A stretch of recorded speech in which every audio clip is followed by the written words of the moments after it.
할렐루야. 예, 오늘 주신 하나님 말씀 보십니다. 하나님 말씀은 요한복음 1장 1절서 1장 4절 5절 2절을 보겠습니다. 같이 봅니다. 그 안에 생명이 있으니 이 생명은 사람들의 빛이라. 빛이 어둠을 비추되 어둠이 깨닫지 못하였더라. 아멘.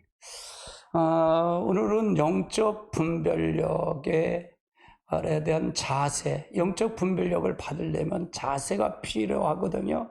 이 자세, 이건 두 번을 나눠서 할 겁니다. 첫 번째, 오늘 시간입니다. 영적 분별력을 위하는 자세가 필요해요. 그러니까 우리가 모든 생각의 자세, 생각도 필요하지만 자세도 필요하다 그 말이에요. 자, 그럼 들어가 봅시다. 영적 분별력은 전적으로 하나님의 은혜로 주어지지요. 개인적으로 나는 하나님께서 우리에게 주어지는 가장 큰 은혜 중에 하나가 하나님의 다림질. 하나님의 다림질은 말씀이죠. 말씀을 보게 해주시는 것이라고 생각해요. 그러니까 영적 분별력은 하나님 말씀을 정확하게 보는 거예요. 어떤 관점, 하나님의 의도와 목적을 정확하게 보고 그 목적을 통해 가는 것을 말하는 거죠. 반면에 우리에게 영적 분별력이 주어지기 위해서는 올바른 마음의 자세가 필수적이다 그 말이에요. 필수적이다. 마음의 자세가 필수다 그 말이에요. 요한복음은, 특히 요한복음은 영적 분별력에 대해서 우리가 많은 것을 보여주는 책이기도 하죠. 요한복음은 먼저 예수님은 빛을 소개하고 있어요. 빛을 소개하고 있다 그 말이에요. 그 안에 생명이 있으니 이 생명은 사람들의 빛이라.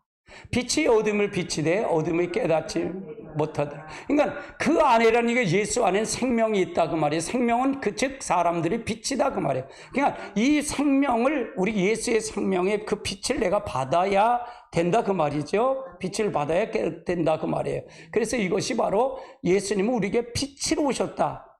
빛으로 오셨는데 이것을 요한복음을 통해서 잘 나타내주고 있다 그 말이에요. 자, 그리고 예수님은 하나님 아버지와 가지고 계셨던 친밀한 교제를 강조하면서 그 배후에 영적 민감함을 중요성을 차지하고 있다는 것을 보여주고 있어요. 요한복음 5장 19절 20절을 한번 볼까요? 그러므로 예수께서 그들에게 이르시되 내가 진실로 진실로 너에게 이르노니 아들이 아버지께서 하시는 일을 보지 않고는 아무것도 스스로 할 수 없나니 아버지께서 행하시는 그것을 아들도 같이 행하시니라. 아버지께서 아들을 사랑하사 자기에게 행하시는 것을 다 아들에게 보이시고 또 그것을 보이셔 너희도 놀랍게 여기. 그러면 여기서 볼까요? 아버지와 예수님과 하나님 아버지 가지고 있는 친밀한 교제를 지금 강조하고 있는데 이 친밀한 교제가 영적 민감성이라고 말해요. 민감성. 즉 예수님이 오셔서 이것을 통해서 보면 나는 아들은 아버지가 하시는 일을 다 보고 있다. 그걸 보고 있다 그 말이에요. 그걸 강조하고 있다 그 말이에요. 그래서 아버지가 아들을 사랑해서 자기 행하시는 것을 다 아들에게 보이시고 그 말은 무슨 얘기일까요? 우리가 아무리 예수님을 믿는다 할지라도 그 생명 대신 그 빛이 내 안에 들어오지 않으면 그 빛과는 상관없는 사람이 된다 그 말이죠. 그러니까 예수님이 오셔서 아버지와 하나에 대한 친밀한 교제를 얘기하는 거예요. 그러면 오늘 제가 영적 분별력이라는 그 주제를 가지고 할 때 어떤 마음의 자세냐? 예수님이 이런 마음의 자세를 가지고 아버지와 하나를 강조한 것처럼 우리도 똑같이 예수님을 통해서 이것을 만나야 된다 그 말을 설명하고 있는 거예요. 자, 또한 요한복음은 당시의 종교 지도들이 왜 그토록 영적으로 장님이었던가를 보여주고 있어요. 요한복음에 나타난 예수님 당시의 종교 지도자의 삶을 살펴보면서 영적 분별을 가지는 잘못된 자세가 무엇인가, 또 영적 분별력을 위해서 우리에게 필요한 자세가 무엇인가를 잘 살펴보고 거기에 나타나고 있다 그 말이에요. 그래서 이거를 통해서 왜 예수님 당시의 종교 지도자들이 예수님과 관계없는 삶을 살았을까? 왜 저들이 소경이라 그랬을까? 하나님 의도를 왜 몰랐을까? 지금은 안 그럴까? 이거를 살펴보면서 우리가 살펴봐야 된다 그 말이에요. 그럼 첫 번째로 하나님의 얼굴을 구하는 삶이 필수적이다. 하나님의 얼굴을 구하는 삶이 우리에겐 필수적인 삶이다 그 말이에요. 늘 하나님의 얼굴을 대하는 것처럼 여러분이 오늘 일주일 동안 사는 삶 속에서도 또 우리의 삶 속에서도 오늘도 하나님 다 보고 계셨다 그 말이에요. 지금 우리가 다 이 예배를 드리는 그것도 하나님 지금 보고 계시다 그 말이에요. 이걸 하나님 얼굴을 구하는 삶이다 그 말이에요. 하나님은 내가 지금 얼굴을 대하는 것처럼 그걸 구하는 삶이 우리에게 늘 필요하다 그 말이에요. 그래서 그 말씀을 통해 내가 적용을 하고 하나님 날 지금 보고 계셔라고 전제하고 갈 때 그걸 통해서 가야 된다 그 말이죠. 이게 필수적인 거다 그 말이에요. 하나님을 찾는 잘못된 의도는 영적 눈이 어두워 있다는 사실이에요. 어둡게 한다는 사실이에요. 요한복음 6장은 오병이의 사건을 통해서 나오는 말이에요. 자, 요한복음 6장에 나온 이스라엘 백성들이 중에 기적을 체험하고 있죠. 13절에 볼까요? 자, 이에 거두니 보리떡 5개로 먹고 남은 조각이 12방울을 찾. 그러니까 이 요한복음은 보리떡 5개 물고기 2마리로 먹인 사건 5,000명을 먹이고 12강쥐를 남는데 이 말을 하면서 즉 예수님이 누구냐를 분명히 설명하고 있는 거예요. 예수님이 바로 나는 세상에서 오는 생명의 떡이라고 얘기는 하늘에서 온 떡이다. 내 몸을 먹어야 된다. 내 피를 마셔야 된다. 그걸 설명하고 있는 거예요. 근데 그걸 알지 못하는 거예요. 자, 그 다음 또 한번 보세요. 그런데 예수님이 영적 분별력에 관련해서 그들이 무엇이라고 말씀을 36절 볼까요? 그러나 내가 너희에게 이르기를 너희는 나를 보고도 믿지 아니한다. 그럼 내가 지금 이걸 먹이는 거지. 이걸 너희가 주고 먹는 것을 이걸 누구를 통해서 누구의 능력을 한 거다? 아버지의 능력을 갖고 온 거야. 내 능력이 아니야. 이걸 통해서 예수님 무엇을 할 걸 보여주고 있는 거예요. 성경은 모두가 다 그렇게 되어 있거든요. 근데 그걸 알지 못했다 그 말이야. 너는 나를 믿지 않는다 그 말이죠. 자, 그토록 놀라운 하나님의 기적을 보고도 전혀 보지 못한 까닭이 어디 있을까? 26절을 볼까요? 예수께서 대답하여 이르시되 내가 진실로 너희에게 이르노니 너희가 나를 찾는 것은 표적을 본 까닭이 아니요 떡을 붉고 배부른 까닭이로다. 너가 나에게 표적을 본 게 아니야. 그냥 예수님 오니까 먹은 거 그거 위에 다른 거 생각한 게 아니다 그 말이에요. 여기서 표적 26절 표적을 본 까닭이라는 말의 뜻이 무슨 의미일까? 한번 살펴볼까요? 그 의미가 무엇인가를. 그래서 우리가 여기서 보는 것을 통해서 우리가 잘 보냐. 그 다음 단계 보시자고요. 여기서 보니까 그들은 놀라운 하나님의 기적을 보고도 전혀 깨닫지 못했다는 얘기죠. 그냥 여길 떡을 먹고 배부른 까닭이다. 그러니까 이 세상을 바라보는 우리가 하나님 믿을 때도 마찬가지예요. 하나님 믿을 때도 우리는 나는 바뀌지 않고 나에게 복이나 주신 하나님, 내 의식주나 책임져 주신 하나님이라 생각하면 지금이나 그때나 똑같다는 얘기예요. 예수님은 분명히 이 가정을 통해 이 오병이의 사건을 통해서 무엇을 얘기하고 있는가가 분명히 있어요. 네가 광야에서 만나를 먹었어도 죽었거니와 내 살과 내 피를 마시지 않으면 너도 똑같이 죽는다고 말씀하고 있어요. 그걸 설명하고 있다고 말이에요. 자, 그들 중에 많은 사람들이 결국은 어떻게 했을까요? 60절서부터 5장 60절, 61절, 66절 같이 볼까요? 제자 중에 여럿이 듣고 이 말씀을 어렵도다 누가 듣길 수 있겠냐 한데 예수께서 스스로 제자들의 말씀에 대하여 수군거리는 줄 이르시되 이 말이 너희의 걸림이 돼. 그러니까 그들이 동문서답을 하는 거예요. 동문서답. 왜? 분별력이 없기 때문에 동문서답을 했어요. 66절 그때부터 그들의 제자 중에 많은 사람들이 떠나가고 다시 그와 함께 아니하지. 그러니까 그리고 떠나갔다고 말해요. 많은 사람들이 떠나간 거예요. 내 살을 먹고 내 피를 마셔야 되는데 내가 그 목적을 모르는지. 근데 그들은 표적을 보는 게 아니고 기적을 본 게 아니라 예수님이 와서 보니까 떡을 주고 이제 뭐 먹을 걸 주고 하니까 그거를 바라보니까 그들이 실망해서 갔다 그 말이죠.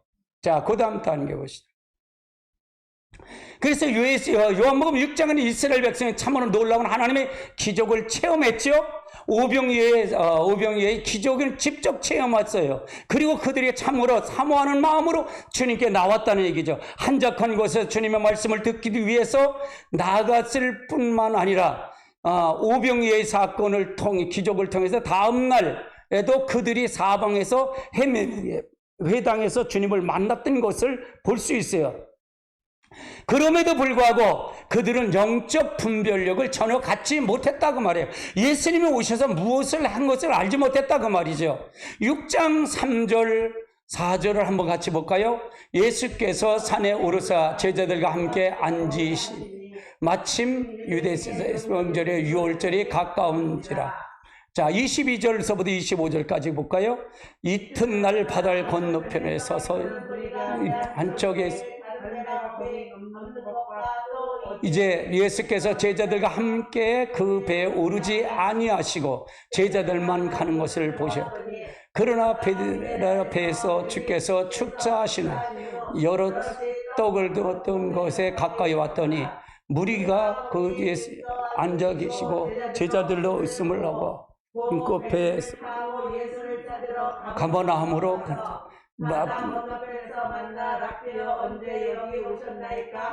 그러니까 예수님을 찾아다니는 것은 예수님이 오신 목적하고 이들이 찾는 목적이 달랐다고 말이에요. 달랐다고 말이죠. 그래서 그들은 놀라운 기적을 보고도 그렇게 간절히 사모함을 가지지 보지 못하는 것은 잘못된 의도를 가지고 주님께 나왔기 때문이겠다 그 말이죠. 오병의 기적이 하나의 표적이었죠. 이 모든 표적은 예수님을 가리키는 화살표와 같다는 얘기예요. 그래서 오병의 기적은 예수님이 생명의 떡인 것을 보여주는 표적으로서 예수님이 그 사람 가운데 보고 예수님으로 인해서 살기 위한 예수님 앞에 나오는 것을 기대하고 있었다는 얘기죠. 그러나 그들의 기적 자체를 관심 없었어요. 특히 줄인 배를 채우는 데만 관심이 있었다고 말해요. 먹는 데만 관심이 있다고 말해요. 우리 하나님 말씀도 마찬가지예요. 우리가 이것을 교회가 무엇을 가리켜고 어떤 것을 가리킬 건가를 생각해 보면 목회에 정립이 돼요. 이렇게 정립이 돼요. 그러니까 항상 그렇게 생각해요. 나 자신을 늘 성찰하고 나 자신을 늘 그 말씀에 적용을 해서 저를 끌어들이려고 그래요. 그러면 내가 자신이 이렇게 비춰지면 상대방도 훤히 보일 수가 있는 거예요. 하나님이 우리 가운데 인격적인 하나님의 얼굴을 구하고 그 얼굴을 구하는 삶을 살아고 하나님의 의도와 목적을 통해서 가야 될 텐데 이들은 오병이의 사건을 통해서 보면 하나님의 말씀을 제대로 알지 못했다 그 말이죠. 6장 40절서부터 48절, 57절까지 볼까요? 40절 볼까요? 내 아버지의 뜻은 아들을 보고 믿는 자마다 영생 이것이니 마지막 날에는 내가 너희를 위해서. 그러니까 예수님이 오신 목적, 떡을 주고 기적을 행하고 하는 목적은 누구를 통해서 예수님을 믿고 예수님을 그 영생을 얻고 마지막 날에 그걸 살리기 위해서 왔는데 그걸 알지 못했다 그 말이에요. 구체적으로 더 말을 하죠.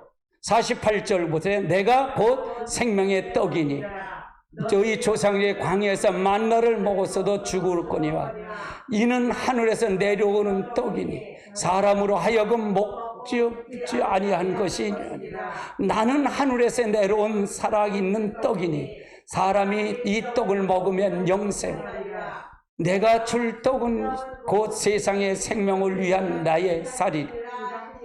이건 동문서답을 하는 거예요. 이거를 내가 떡이야. 난 생명의 떡이야. 근데 그걸 통해서 알지 못했다 그 말이죠.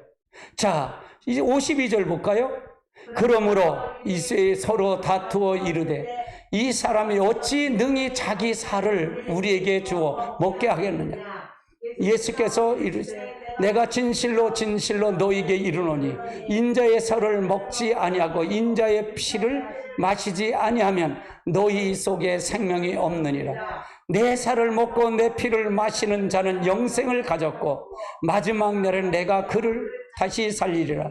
내 살은 참된 양식이요 내 피는 참된 음료라. 내 살을 먹고 내 피를 마시는 자마다 내 안에 거하고 나도 그 안에 거하리.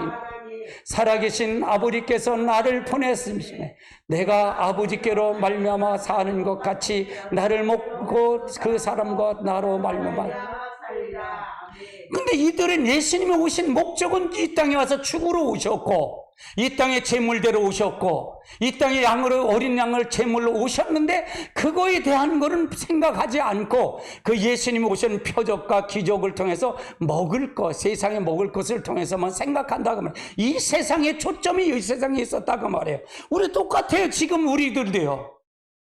우리가 이 땅에서 부르면 가는 것 뿐이죠.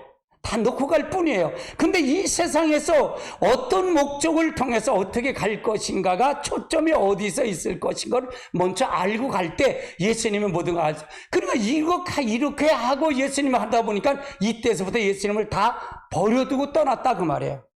말 뜻이 의도를 몰랐다 그 말이죠. 이처럼 예수 하나님께 나오되 자기의 목적을 위해서 하나님의 수단을 삼고 사람에게는 절대로 영적 분별력이 주어지지 않는다. 그러니까 하나님 앞에 나올 때 이 자기의 목적을 위하고 목적을 위해서 하나님 앞에 수단으로 나오는 사람은 하나님의 영적 분별력을 가질 수 있다 없다? 없다 그 말이에요. 하나님을 만나 이제 자기 기준을 통해서, 그러니까 자기 중심을 가지고는 하나님 만날 수 있다 없다? 없다. 하나님의 중심으로 서야 된다 그 말이죠. 아무리 많이 사모하고 아무리 놀라운 하나님의 기적을 보고 아무리 체험을 많이 할지라도 영적 분별력은 주어지지 않는다 그런 거예요. 왜? 이 세상에 자기 목적을 수단을 하나님을 나오는 자기 목적의 수단으로 본다 그러면 그건 만날 수가 없다 그 말이에요. 그럼 영적 분별력이 중요했지 않아요? 굉장히 중요하다 그 말이에요. 딸의 하나님을 얼굴을 구하는 삶을 살아야 된다. 이 세상에 어떤 것을 다 포기하더라도 하나님만 계시면 된다는 하나님 얼굴을 구하는 삶의 목적이 우리에게 의도의 목적이 될 때 하나님의 역사가 이루어질 줄 믿습니다. 아멘. 제가 이 성경을 연구할 때도 마찬가지예요. 처음서부터 어떻게 할까요? 할 때 저에겐 과제물을 주셨어요. 하나님은요. 창조의 목적이 뭘까? 하나님 의도가 목적이 뭘까? 의도가 뭘까? 그거부터 찾아 들어갔어요. 그러다 보니까 성경이 보이는 거예요. 조금씩 보이는 거예요. 아브람이 아니라 내가 아브람이다. 아담이 선악과를 따면 나도 똑같이 아담처럼 선악과 따먹는다 그 말이에요. 그러면 내가 하나님처럼 되면 나도 에덴 동산에서 하나님께 축출이 되고 떠날 수밖에 없다. 그 말을 성경을 통해 찾아 들어가게 하더라고요. 예. 그러니까 굉장히 중요한 말이죠. 굉장히 중요한 말이에요. 하나님의 얼굴을 구하여야 합니다. 자, 영적인 분별력을 주어지기 위해서는 반드시 하나님 자신을 구해야 된다 그 말이에요. 하나님 자신을 구해야 된다. 하나님 자신이 우리의 목적과 목표가 되어야 된다 그 말이에요. 그런 삶이 우리는 하나님 얼굴을 구하는 삶이라고 부르고 있어요. 하나님 얼굴을 구하여 하나님이 구하면서 나올 때 하나님 우리에게 볼 수 있는 눈을 열어주신다고 말해요. 그래서 영적 분별력을 해서 필수적인 자세는, 가장 중요한 자세는 바로 하나님의 얼굴을 구하는 삶이 가장 중요하다 그 말이에요. 그래서 하나님의 목적이 어디 있느냐 이게요. 하나님의. 그러니까 여러분 복이 뭘까요? 복은 하나님이 채워주는 게 하나님 자신이 복이에요. 하나님 자신. 늘 하나님 인격적인 그분이 내 안에 들어와야 돼. 늘 그분이 들어와야 돼. 내가 오늘도 그런 얘기를 했어요. 이 대한민국은 하나님이 행하신다고 약속을 하셨어요. 저하고요. 제가 약속을 하셨어요. 근데 그 일에 내가 행하심에 동참하는 것이 바로 기도라 그랬어요. 저는요. 기도하는 거예요. 하나님의 행하심을 통해서 보면서 나는 전 존재로 하나님을 사랑하고 그 일을 동참하는 거예요. 동참하는 게 기도입니다. 우리 하나님의 행하심에 동참하는 게 기도다 그 말이에요. 할렐루야. 자, 그 다음 단계. 두 번째는 하나님의 뜻을 행하고자 하는 자세가 필요하다. 하나님의 뜻을 행하고자 하는 자세가 필요하다 그 말이에요. 요한복음 7장 17절에 보면 어떤 자에게 영적 분별을 주어지는가에 대해서 나오고 있어요. 같이 볼까요? 사람이 하나님의 뜻을 행하며 이 교훈이 하나님으로부터 나왔는지 스스로 말할 수 있다. 하나님의 뜻을 행하고자 하는 마음의 자세가 필요하다 그 말이에요. 그러면 이 교훈이 하나님으로 왔는지 내가 스스로 말하는지를 알 수 있다 그 말이에요. 그러니까 어떤 자세가 하나님의 뜻을 행하고자 하는 그 마음의 자세가 영적 분별력에서는 가장 중요하다 그 말이에요. 자, 목회를 하면서 한때는 성도들이 내가 전하는 말을 이해를 못하면서 매우 낙심할 때가 있었어요. 저도요. 있었지요. 너무 자명한 성경적인 진리가 왜 성도들이 이해를 못했을까? 그러던 중에 성경, 특히 요한복음을 보면서 동일한 일이 예수님 당시도 일어났던 것을 보았어요. 요한복음을 보면 그 당시에 종교 지도자들은 나둑으로도 예수님을 따르는 제자 가운데도 많은 것이 혼동이 있었던 것을 자주 볼 수가 있어요. 제자들을 통해서 혼동이 있었던 걸 볼 수 있다고 말이에요. 자, 그 다음 단계 보세요. 자, 요한복음 6장에는 바로 6장에서 예수님 말씀을 사모해서 또 예수님을 통한 하나님의 놀라운 역사를 경험했던 사람들이 예수님이 전한 말씀을 이해 못해서 예수님을 떠났던 것을 볼 수 있어요. 6장 60절, 61절, 그 다음에 66절을 같이 볼까요? 제자 중에 여럿이 듣고 말하되 이 말씀이 어렵다. 누가 이를 할 수 있냐 한데 예수께서 제자들의 말씀하신 수군거리며 하시고 이르시되 이 말을 너에게 걸림이 되었느냐. 그때부터 그 사이 제자 중에 많은 사람들이 떠나가고 또 다시는 그와 함께 떠나지 아니하니라. 그러니까 말씀을 전할 때 자기 중심에 있는 사람들은 아무리 자기 중심에 있는 사람들이 자기가 이거 옳다라고 하고 자기 의도가 그걸 완전히 있는 사람, 그게 틀에 박힌 사람은 이 말을 들을 때 안 들어요. 결국은 거역을 해요. 거역을 한다 그 말이에요. 이해가 안 될 수가 있어요. 왜 하나님 믿으면 전부 다 복을 받는데 왜 목사님은 복을 지옥 간다고, 교회 오면 지옥 간다고 가르쳐? 이렇게 안 듣는다 그 말이에요. 이게 안 들어와. 말이 무슨 뜻인지 알지 못한다 그 말이에요. 예수님 제자들도 그랬어요. 저도 이것 때문에 많이 고민하는데 이거를 통해서 볼 때 위안을 주시더라 그 말이에요. 제자들도 그렇더라 그 말이에요. 혼동이 오더라 그 말이에요. 왜? 중심이 어디 있느냐에 따라서, 중심이 어디 있느냐에 따라서 다르더라 그 말이에요. 할렐루야. 자, 7장에 보면 예수님의 형제들도 전혀 예수님을 이해하지 못했어요. 7장 5절을 볼까? 이는 그 형제들까지도 예수님을 믿지 않았다. 예수님의 형제들도 믿지 않았어요. 믿지 않았다 그 말이에요. 같이 형제들이 33년 동안 같이 살았던 그 형제들까지도 믿지 않았다 그 말이에요. 8장에 보면 소위 예수님 믿었던 유대인들도 예수님의 말씀을 전혀 이해하지 못했어요. 8장 31절 같이 볼까요? 그러므로 예수께서 자기를 믿는 유대인들에게 이르시되 너희가 내 말을 거하면 참으로 내 제자가 되고 내 말을 깨닫지 못하느냐. 이는 내 말을 들을 줄 알지. 그러니까 깨닫지 못하는 것은 들을 줄 알지 못한다 그 말이에요. 그러니까 너희가 왜 이걸 알지 못하냐. 유대인들이 내 말을 거하면 내가 참으로 내 제자가 되는데 너는 알지 못한단 말이에요. 깨닫지 못한다. 들을 기가 없다 그 말이에요. 제가 고민했던 것이 이것이 고민했던 거예요. 근데 이거를 보니까 요한복음을 보니까 그래서 이걸 깨닫지 못하나. 아이고 예수님도 그러겠는데 나 같은 사람이야 별 수 있나 이렇게 하는 거예요. 그러니까 하나님의 뜻과 하나님의 의도가 많이 차이가 있을까 없을까요? 이게 의도가 있더라 그 말이에요. 아멘. 목회자는 이걸 바꿔주는 거예요. 이걸 바꿔주는 게 목회자예요. 목회는 이거 그러니까 영적 분별력에 위한 자세를 바로 가리켜서, 영적 분별력이 없으면 장님인데 소경인데 이걸 눈을 뜨게 만들어주는 거예요. 눈을 뜨게 만들어주는 거예요. 그래서 네가 믿는 거 그게 잘못 믿는 거야. 이걸 믿어봐. 이걸 믿어봐. 그렇게 가리켜주는 거다 그 말이에요. 아멘. 아멘. 할렐루야. 그것이 요한복음 8장 58절, 59절에 마찬가지. 나중에, 심지어 나중에는 돌변해서 예수님을 돌로 쳐서 죽이려고 했어요. 자, 59절 볼까요?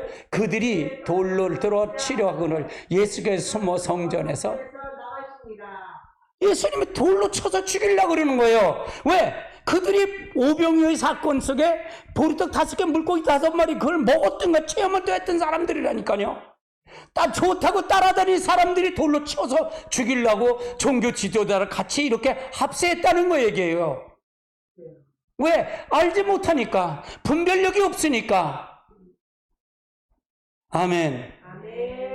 그러면 지금도 안 그럴까요? 지금은 또 그럴까요? 지금도 똑같다 그 말이에요.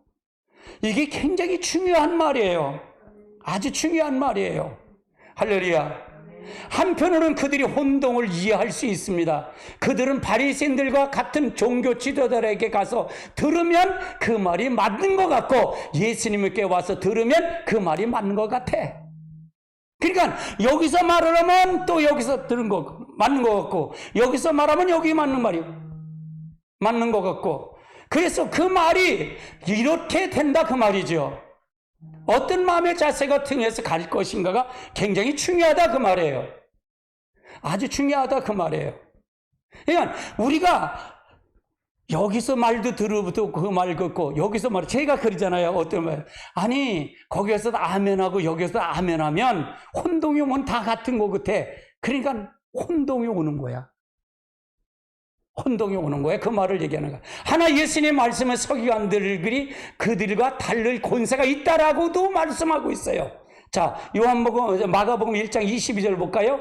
뭇 사람들이 그의 교훈을 놀라며 그가 가르치는 것이 권위 있는 자와 같고 서경과 같이 그러니까 이걸 알면서도, 이렇게 알면서도 달라, 뭔가 다른 거 있어. 그런데도 그 말을 또 다른 데 가서 바리새인들 말을 들으면 아 맞아, 그것도 맞고, 여기서 아 이것도 맞아. 왜? 영적 분별력이 있다는 게 없다는 거야. 없으니까 그렇다 그 말이에요. 제가 고민하는 게 이게 고민하는 거예요. 이걸 고민하는 거예요. 그럼 내가 하는 게 맞을까? 아니면 여기 하는 게 맞을까? 아, 나는 뭐 지하실에 조그만 교회인데 더 큰 교회 목사님 더 많은, 근데 그것이 고민이 되더라 그 말이에요. 근데 저는 그렇게 생각해요. 흔들리질 않죠. 제가 기도할 때도 마찬가지예요. 내가 지금 무엇을 하는 거지? 무엇하고 있는 거야? 기도하는 게 무엇하고 있는 거야? 왜 꼭 이렇게 기도를 해야 돼? 근데도 가끔 그렇게 올 때가 있어요. 근데 하나님이 지금 나에게 분적 보여주신 거는 하나님이 행하시고 교회 지금 대한민국을 위해서 일하시고 계신 거를 보니까 나는 그 일에 기도로 동참하고 있는 거야. 이 흑암의 세력을, 어둠의 세력을 쫓기 위해서 그걸 동참하고 있어. 그렇게 마음을 먹고 가는 거예요 또. 할렐루야. 그러니까 이거는 혼동은 항상 있어요. 우리에게는 항상 있어요. 항상 있더라 그 말이에요. 그러니까 이 마음의 자세가 굉장히 중요하다 그 말이에요. 이 영적 분별력의 자세가 굉장히 중요하다 그 말이에요. 아멘. 그리고 그들은 하나님께서 함께 하시지 않으면 예수님을 통해 나타나는 많은 기적에 나타나는 것이 가능하지 않다라고 생각했을 것이에요. 그리고 그것이 바로 라빈 니고데모가 예수님을 찾아온 사건이기도 해요. 자, 3장 2절을 볼까요? 그가 밤에 예수께 와서 라비여, 우리가 당신이 하나님으로부터 오신 선생인 줄 아나이다. 하나님 함께 하지 아니하시면 당신이 행하시는 이 표적이 아무도 할 수 없습니다. 니고데모는 그래요. 어떻게 하면 이걸 찾아와서 어떻게 영생을 합니까? 아니, 당신이 영생한 걸 몰라요? 당신 지도자인데 몰라요? 내가 거듭났는데 어머니 뱃속에 다 들이갔다 나올까요? 아니야. 물과 성령으로 하지 않으면 결코 갈 수 없다는 거예요. 당신이 하는 것은 진짜 그렇다는 얘기죠. 그렇지만 그들은 당연히 많은 혼돈 가운데 있었다 그 말이에요. 왜?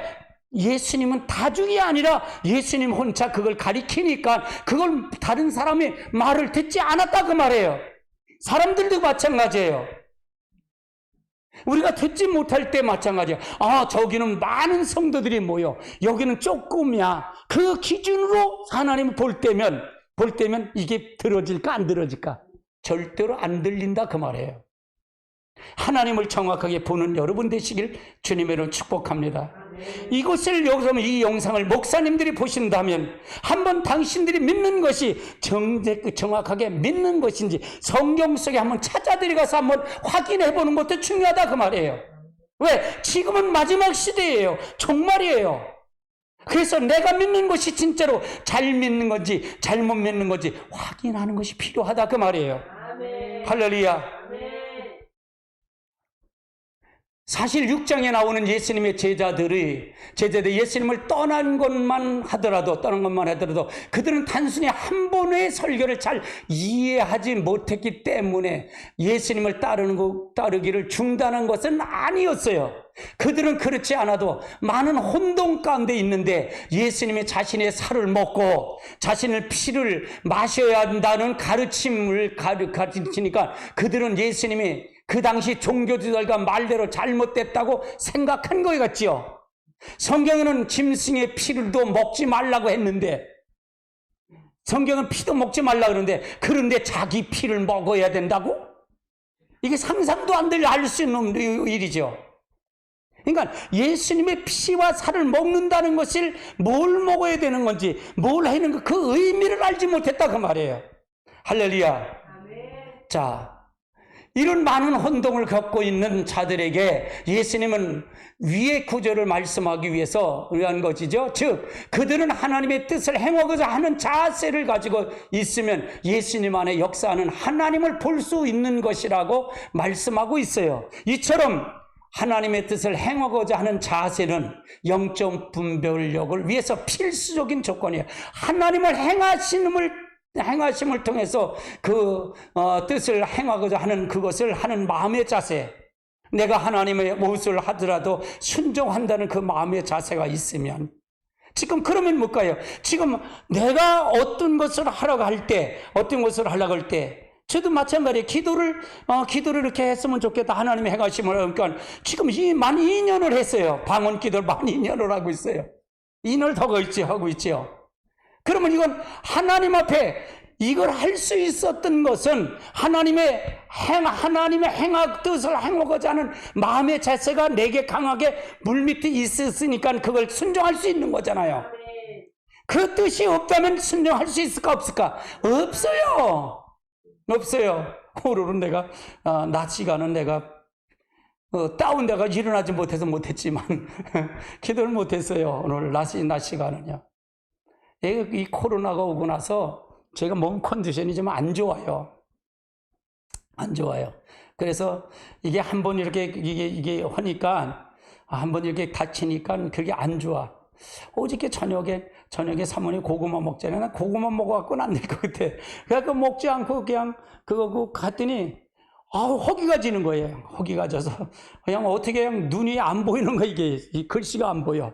그래갖고 굉장히 힘들었던 기억이 나요. 근데 오늘 내가 그래서 다운됐어요. 새벽 기도하는데 새벽에 오는 거가 안 보이는 거예요. 이게 오는 거.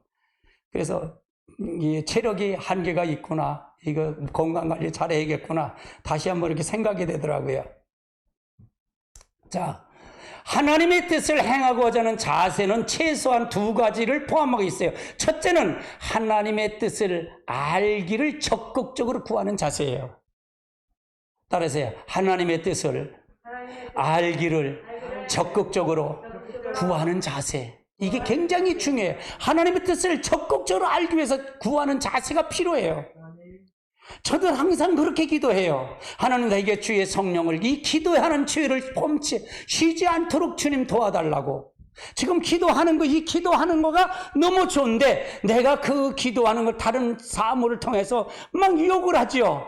아, 이거 하지 않고 그냥 우리 이거 하십시다 라고 하는 분들도 있지요. 그렇게 해서 하는데 나는 오히려 기도하는 게 좋은 거예요. 그리고 내가 기도하는 게 뭐냐? 하나님 나에게 주의 말씀으로 법도로 나를 가르쳐 달라고 기도해요. 늘 주의 성령으로 나를 깨우쳐 주시고 가르쳐 주세요. 그래 내가 주의 법도로 저들을 가르칠 수 있습니다. 그러니까 항상 주님의 뜻을 알기를 적극적으로 구하는 자세를 늘 가지고 가요, 저는요. 할렐루야. 그것이 굉장히 필요한 자세죠. 둘째는 단순히 하나님의 뜻을 알 뿐만 아니라 그것을 행함으로 하나님이 기쁘시게 하고자 하는 자세가 필요해요. 그걸 뜻을 알면 뭐래요? 근데 그것을 행함으로, 그 뜻을 알면 순종함으로 하나님의 뜻을 기쁘시게 하는 것이 그게 필요하죠. 아멘. 이 두 가지 자세는 하나님의 뜻을 행하는 자세 중에 필요한 거예요. 아주 필요한 거예요. 자, 그 다음 단계 보시라고요. 하나님의 뜻을 적극적으로 구하는 자세가 필수죠. 예수님은 하나님의 뜻을 행하는 것을 적극적으로 구하셨어요. 그래서 하나님을 기쁘시게 해드리는 추구하고 나갔고요. 그 결과 하나님은 예수님의 영적 민감성을 주셨어요. 아주 민감성을 주셨어요. 요한복음 5장 30절을 볼까요? 내가 아무것도 스스로 할 수 없노라. 듣는 대로 심판하노니 내가 나의 뜻으로 하려 하지 않고 나를 보내신 이의 뜻대로 하려 함으로 내 심판은 의로우니. 지금 내가 심판하는 건 다 의로운 거예요. 왜? 내 심판이 아니야. 아버지의 심판이기 때문에, 내 뜻이 아니고 아버지의 심판이기 때문에 나는, 예수님은 아버지의 뜻을 대언하는 자고, 그러니까 그 민감성이 있었다는 거예요. 우리 이 민감성이 항상 가지고 가야 돼요. 이 민감성이 있어야 된다 그 말이에요. 그래서 이 민감성을 놓고 갈 때 우리가 영적 분별력이 온전히 필요하다 그 말이죠. 자, 예수님은 자기 스스로를 판단하지 않고 하나님으로부터 듣는 대로 판단하셨기 때문에 자신의 판단이 옳다고 말씀하신 거예요. 우리가 이 주관이 굉장히 필요한 거예요. 이 주관이 굉장히 필요하다 그 말이에요. 특히 여기서 듣는 대로라는 것은 헬라어로 보면 현재형이다라는 거예요. 그 말은 예수님께서 지속적으로 하나님의 판단을 듣고 계신다는 것을 의미하고 있는 거예요. 나는 예수님을 항상 그분이 듣는 것을 판단한다, 그분을 통해 역사한다는 것을 알고 가는 것이 바로 예수님이 아버지에게 대한 영적 민감성을 가지고 가는 것을 말한다 그 말이에요. 자, 그 다음 단계 보세요. 하나님의 말씀에 순종하는 자세가 필수입니다. 자, 하나님의 뜻을 행하자 하는 자세에는 순종하는 자세가 포함되고 있어요. 예수님은 하나님의 뜻을 아는 것이 아니고 하나님의 뜻을 행하는 자에게 영적 분별력을 주어진다고 지리라고 말씀하고 있는 거예요. 영적 분별력을 갖고 있기 위해서는 순종하는 자세가 참으로 소중해요. 이 순종하는 자세가 없으면 안 된다 그 말이에요. 요한복음 14장 21절을 볼까요? 나의 계명을 지키는 자라야 나를 사랑하는 자니 나를 사랑하는 자는 내 아버지를 사랑을 받을 것이요 나도 그를 사랑하여 그에게 나를 나타내리라. 그러니까 나의 계명을 지키는 자라야 나를 사랑한다. 그 말은 무슨 얘기예요? 하나님의 뜻을 행하자고 하고 아버지의 뜻을 통해서 가는 사람이, 참으로 순종하는 사람이 바로 그것을 통해서 한다 그 말이죠. 그래서 나를 사랑하는 자는 내 아버지를 사랑을 받을 것이요 나도 그를 사랑하여 그에게 나를 나타내리라. 그러니까 순종이 필요하다, 필요치 않다? 굉장히 필요하다 그 말이에요. 자, 순종이 주님을 사랑하는 것이 징표예요. 주님을 사랑하는 것이 징표예요. 그리고 하나님과 예수님을 순종하는 자에 순종을 사랑하시고 그에게 주님이 계시해 주신다 그 말이에요. 그러니까 임목사의 장점은 순종이에요. 순종이 무조건 순종하는 거예요. 이게 순종이 굉장히 중요해요. 그러면 영적 분별력이 주어지더라 그 말이에요. 영적 분별력이 주어지더라. 할렐루야. 자, 그 다음 단계 보시자고요. 예수님의 예를 볼까요? 요한복음 10장 17절, 18절, 또 15장 9절, 10절에 의하면 왜 예수님은 하나님께서 예수님을 사랑하셨는가를 잘 보고 나타나고 있어요. 자, 10장 17절, 18절 두 절 볼까요? 내가 내 목숨을 끊은 것은 내가 다시 얻기 위함이니 이로 말미암아 아버지께서 나를 사랑하시니라. 이를 내게서 빼앗는 것 자가 있은 것이 아니라 내가 스스로 버리는, 나는 버릴 권세도 있고 다시 얻을 권세도 있으니 이 계명은 내 아버지께서 받으셨느니라. 그러니까 예수님의 대형부고는 아버지의 사랑하는 것이 그 속에 예수 사랑 가운데 늘 머물러 있었다 그 말이에요. 자, 요한복음 15장 9절 10절 같이 볼까요? 15장 9절 10절 같이 볼까요? 아버지께서 나를 사랑하신 것 같이 나도 너희를 사랑하였으니 나의 사랑 안에 거하라. 내가 아버지의 계명을 지켜 그의 사랑 안에 거하는 것 같이 너희도 내 계명을 지키며 내 사랑 안에 거하라. 그러니까 하나님의 순종이 필요하다 그 말이에요. 예수님은 절대적인 아버지에게 순종하는 것이다. 그러니까 예수님이 가면 나를 봤으면 아버지를 봤다 그 말이에요. 예수님과 아버지는 하나다 그 말이에요. 우리 똑같이 이걸 요구하고 있는 거예요. 이걸 요구하고 있는 거다 그 말이에요. 나를 봤으면, 내가 믿었으면 내 속에 그 친밀한 교제가 있고 그분과 나에게 친밀한 교제가 있으면, 나를 봤으면, 여러분을 봤으면 누가 가는 거다? 예수님이 가는 거다 그 말을 얘기하는 거예요. 아멘. 하나님은 자신을 사랑하는 자에게 자신을 계시하고 계시다 그 말이에요. 그리고 하나님을 순종하는 자에게 사랑하신다고 그러고요. 아니, 하나님은 우리 모두를 먼저 사랑하셨어요. 그러나 순종하는 자가 그 사랑 안에 거할 수 있다는 얘기예요. 예수님의 사랑을 통해서. 그래서 우리에게 제가 항상 그런 얘기를 하지요. 우리 구원은 절대적인 하나님의 은혜라고 그랬잖아요. 절대적인 하나님의 은혜예요. 아멘. 십자가의 공로 아니면 안 돼요. 그러니까 여러분이 절대적인 은혜이기 때문에 이 하나님을 이 순종하는 자에게 그렇게 사랑 안에 거하면 절대적인 은혜이기 때문에 내가 그러면 어떻게 될까요? 내가 나타날 게 있을까 없을까? 없어요. 내가 나타나려면 그리스도를 더 나타내기 위해서 보이는 거예요. 나를 통해서 그리스도를 더 보여드리는 거야. 예수님이 그랬듯이 우리도 똑같이 그렇게 삶을 살아줘야 된다 그 말이에요. 아멘. 그 삶이 우리를 통해서 역사한다 그 말이죠. 세 번째는 오직 하나님의 평가만을 소중히 여기는 자세가 필요하다. 요한복음 5장 37절로 47절까지만 이 말씀은 예수님께 그 당시 종교 지도자들에게 하신 말씀인 것을 기억해야 돼요. 같이 볼까요?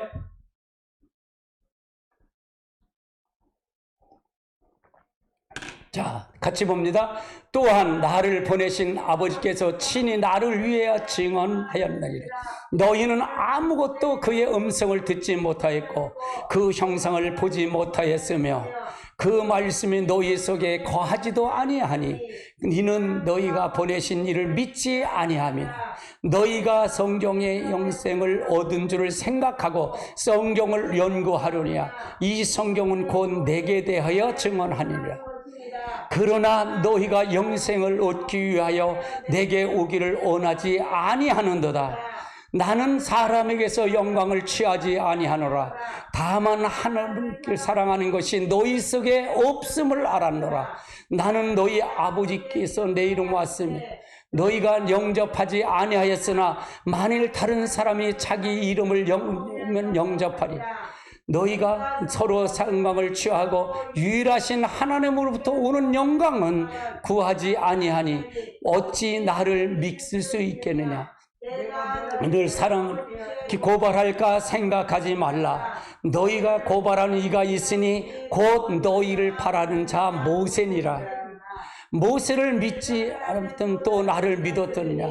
이는 그가 내게 대하여 기록하였음이라. 그러나 그의 글도 믿지 아니하거든 어찌 내 말을 믿겠느냐. 그러면 성경을 그들이 연구하는 바리새인들에게 뭐라 그래? 너 모세 말도 믿지 않아. 모세의 말을 믿었으면 나를 믿었어. 모세의 말은 다 내게 쓴 거야. 그 얘기야. 근데 이걸 알았어요, 몰랐어요? 못 알아들었어. 동문서답을 하고 있는 거야. 왜? 눈이 감겼기 때문에, 영적 분별력이 없었기 때문에 그렇다. 할렐루야. 사실은 이 말 듣는 것이 복이에요, 여러분에게. 이건 진짜 복이에요, 여러분에게. 할렐루야. 자, 그 다음 단계 보세요. 자, 예수님은 그들에게 하나님을 사랑한다고 하셨나요? 본인은 어떻게 생각할까요? 같이 보세요. 다만 하나님을 사랑하는 것이 너희에게. 그러니까 예수님이 하나님을 사랑하는 것이 종교 지도자에게 있었다는 게 없었다는 게 없었어. 이거는 우리들에게도 지금 항상 이거는 종교 지도자한테 얘기하는 거야. 그렇게 들리면 아무 소용없어. 임 목사 너 자신에게 얘기하는 거야. 여러분 자신에게 얘기하는 거야.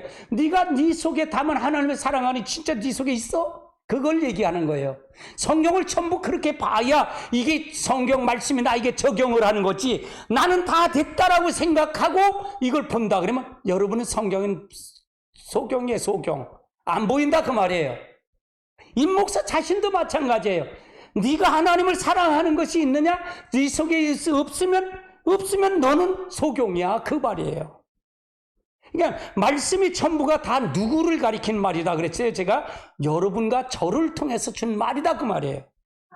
아멘. 그러니까 나를 적용하고 말씀에 내가 나를 적용하고 내가 그 말씀을 통해 가야지 않으면 나와 말씀이 상관이 있는 거다 없는 거다? 없다 그 말을 얘기하는 거예요. 근데 사람들은 예수님 당의 종교 지도자들처럼 똑같이 지금 목회자들이나 성도를 조금만 믿고 오래 믿은 사람들은 이거가 자기는 다 됐다라고 생각하는 거예요. 그래서 다른 사람을 가리키려고만 하는 거예요. 자기는 가리키지 않고. 문제가 되는 거죠. 그러니까 1년 믿은 사람이나 50년 믿은 사람이나 신앙의 평준화가 되는 거예요. 오히려 50년 믿은 사람이 더 마귀화가 됐어. 이해되세요? 이게 변화가 없는 거예요. 왜 변화가 없을까? 이것 때문에 변화가 없다 그 말이에요. 왜? 하나님의 사랑하는 것이 너희 속에 있으면, 너희 속에 사랑하는 게 있다면 너 그렇게 하질 않아. 나를 믿어.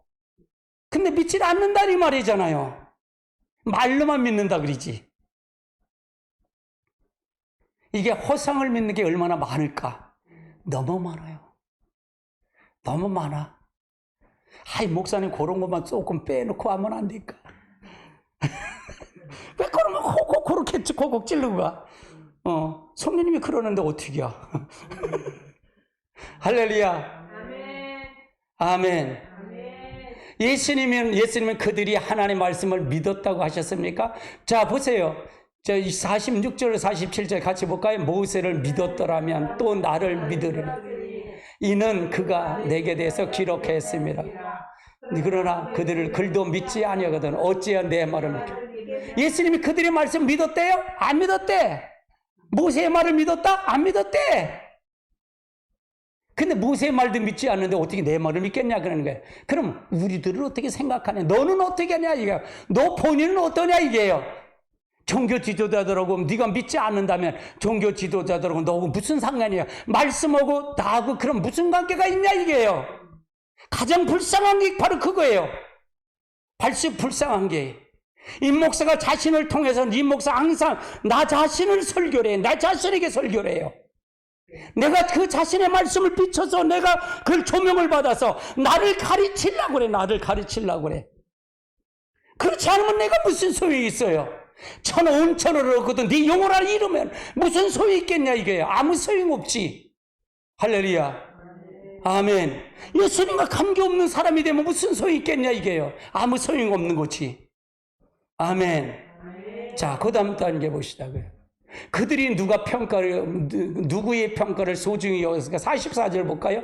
너희가 서로 영광을 취하고 유일하신 하나님께부터 오는 영광은 구하지 아니하고 어찌 나를 믿을 수 있느냐? 그럼 누구의 영광을 취했다는? 하나님의 영광을 취하지 않고 자기들 영광을 취했다는 얘기잖아요. 지금 이런 것이 있을까 없을까? 이런 게 있을까 없을까?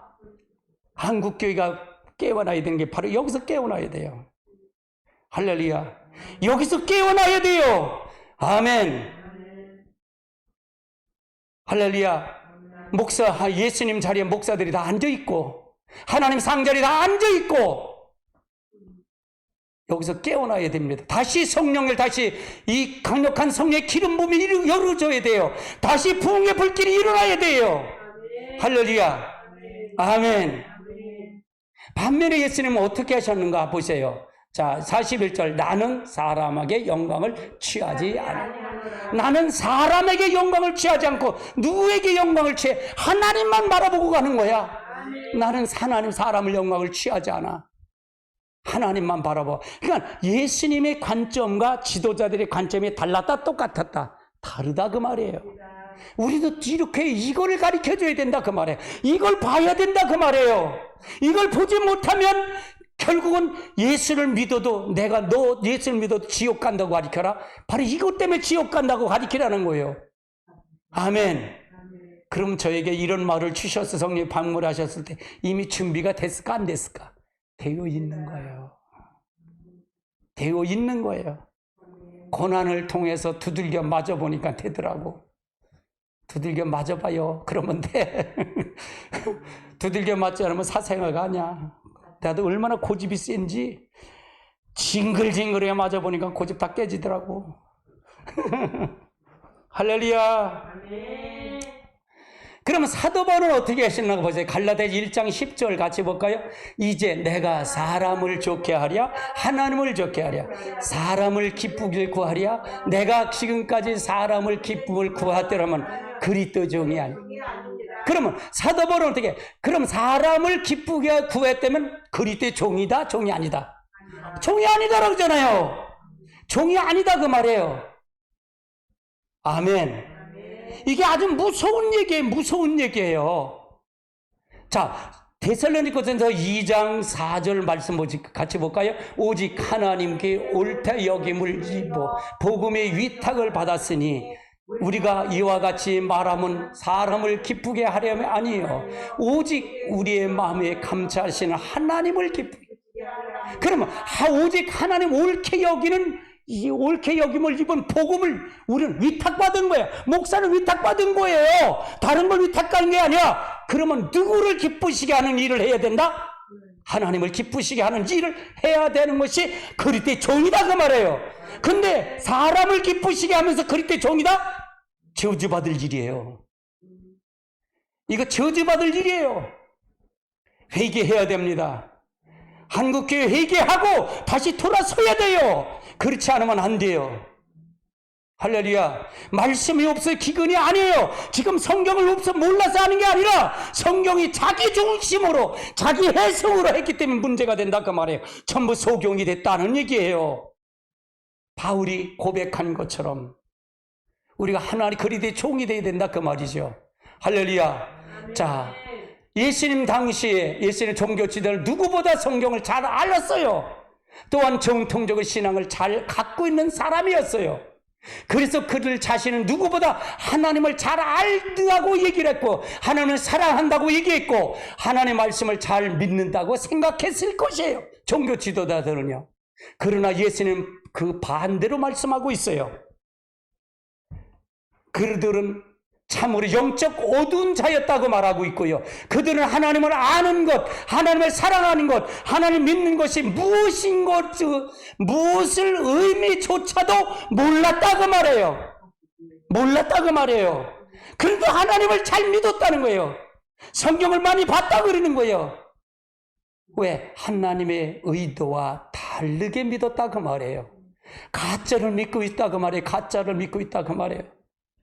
가짜를 믿고 있다. 거짓 신앙 체계를 빠져 있다고 말해요. 가짜를 믿고 속고 있다고 말해요. 그 속는 게 누구냐 이게? 마귀다 그 말이에요. 그 마귀가 뭐냐 이게요?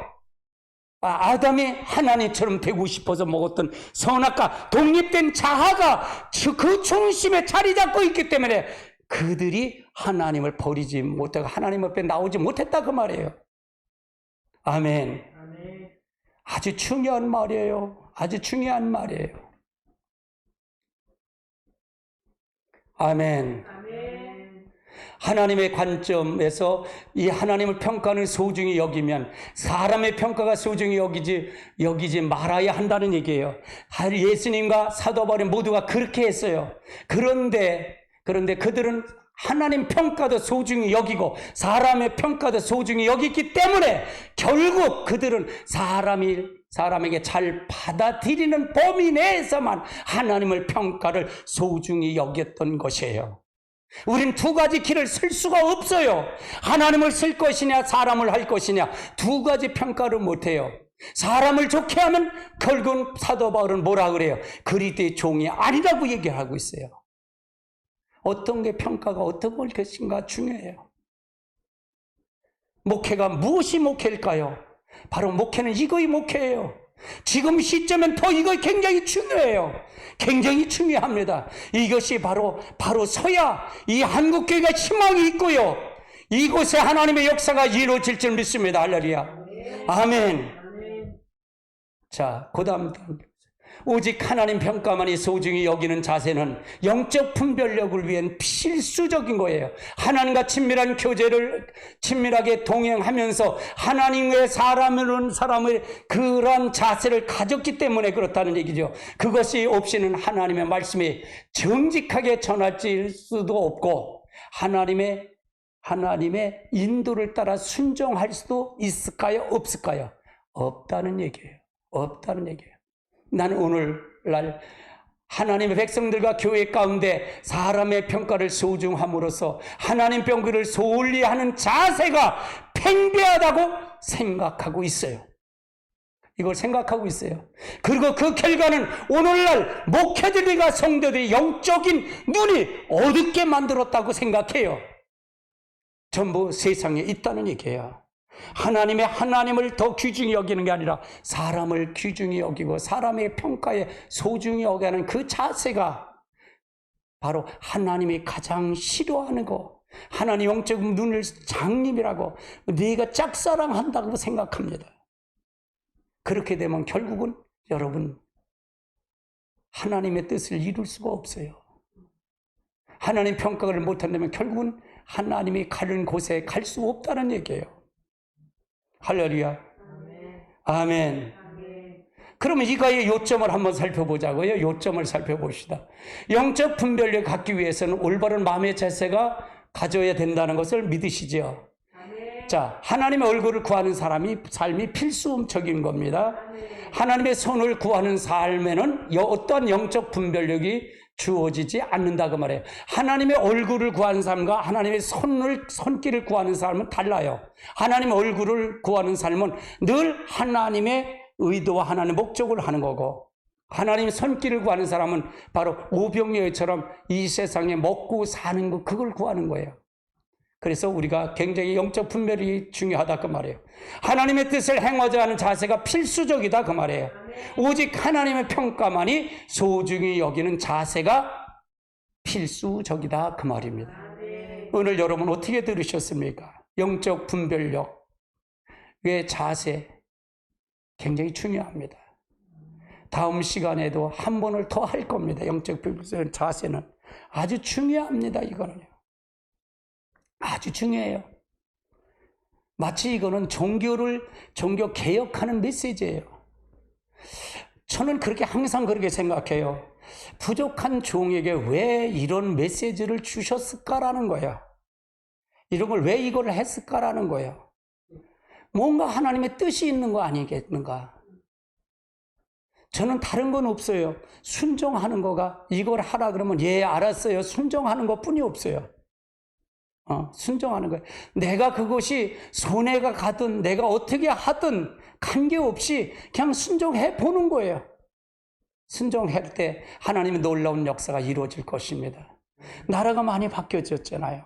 나라가 많이 바뀌어졌어요. 예, 나는 오늘이 10월 26일 박정희 대통령 서거하신 날이에요.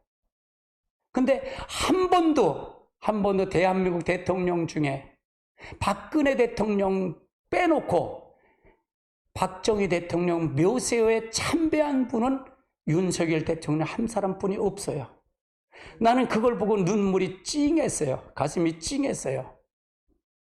그래서 어떻게든지 윤석열 대통령을 지켜야 한다고 저는 보는 사람 중에 한 사람이에요. 어떻게든지 이 좌파로서부터 이 좌파로 이걸 대통령을 지켜야 된다고 그래요. 이 주사파, 이 586 주사파들이 이 박정희 대통령, 이승만 대통령을 완전히 매장하고 완전히 매국노 취급하고 거기 무덤에도 가는 것도 조롱하고 하는데 윤석열 대통령이 지금 갔는데도 그런 소리가 없어요. 매스컴하나 그런 소리가 없어요. 그러면 영적이 지금 제대로 정상적으로 돌아가고 있다는 거예요. 그래서 기도해야 된다는 얘기예요. 이 어둠의 영들, 악한 영들을 위해서 하나님의 행하심을 지금 하는 것, 올바른 그 길을 하나님의 행하시는 일을 동참하기 위해서 우린 기도해야 됩니다. 여기에 힘을 납고 여기에 통해서 가야 돼요. 나가서 강화문에서 태극기를 드는 것도 중요하지만 이것도 중요하지만 더 중요한 것은 영적으로 기도하는 자세가 더 중요하다 그 말이에요. 하나님이 일하고 계십니다. 거짓말이 다 드러나고 있어요. 거짓이 다 드러나고 있다 그 말이에요. 5년 동안 했던 거, 아니 김대중 대통령서부터 노무현, 문재인 이 세 대통령을 통해서 완전히 이 나라를 다 망쳐놓은 거, 조금씩 접목해서 망쳐놓은 것을 이제 이 윤석열 대통령을 통해서 하나님이 일하고 계시다 그 말입니다.